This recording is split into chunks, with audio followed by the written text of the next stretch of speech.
Alright, what's up YouTube? Anubis Black here, back again to discuss the last true Nicktoons crossover game for handheld devices. After this review, I will examine two other Nicktoons featured games that are unrelated to this quadrilogy, but I still consider them to be crossover titles, so I'm gonna talk about them. And then, after that, I will move on to other video topics as I said before. So, for today, we have SpongeBob SquarePants featuring Nicktoons Globs of Doom on Nintendo DS. And yeah, that title is still freaking ridiculous no matter what system it's on. This game released on October 20th, 2008, developed again by Natsume, and published by THQ again. As I mentioned in the last video, just like Toybot's DS, this game is a huge departure from the console version when it comes to the style. The game here still involves playing with two different characters, a hero and a villain in each stage. However, this game will solely take a focus on thought-based puzzles and platforming. The combat itself is still very much a part of the game, but you won't be mowing down waves of enemies like in Toybot's DS. Instead, you will traverse through each level with your two characters while overcoming a series of obstacles and challenges. It is very important that each character make it to the end of the stage, as both of them have useful skills needed to unlock certain pathways that the other character cannot.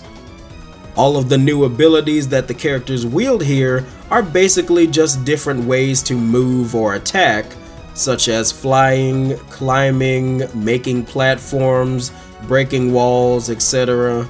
And of course, at the end of each world stage, there will be a boss fight, and they're all pretty easy for the most part, although some of them can be tricky at times, but still not too bad. The overall setup of this game from a story standpoint is very straightforward.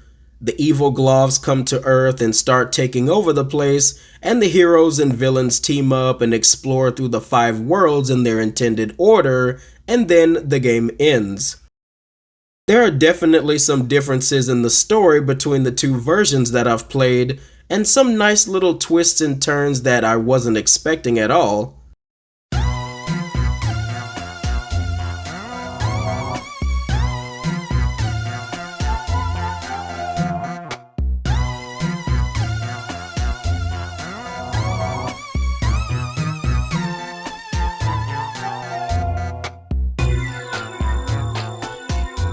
But it's still fairly the same.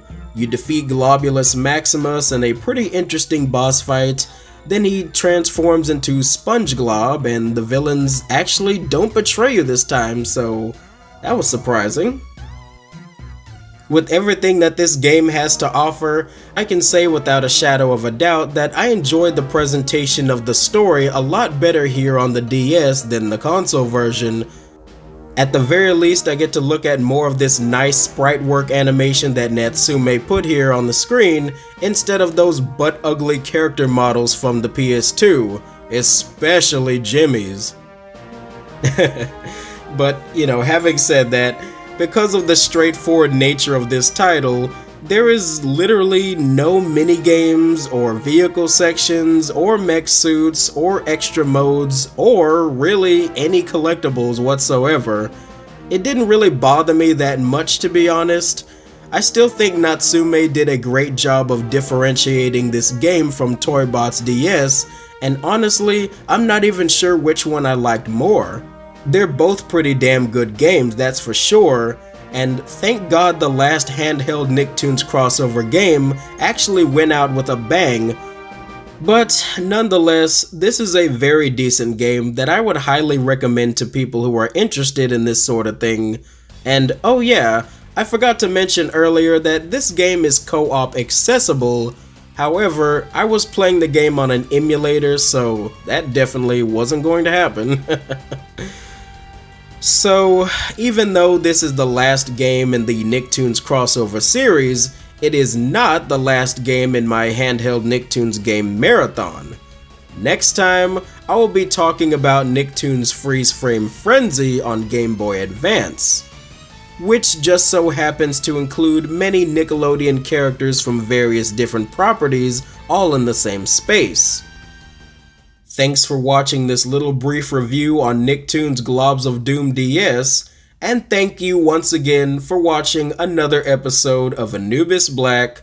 Have a great day, and I'll see you again in the next video. Alright, bye-bye.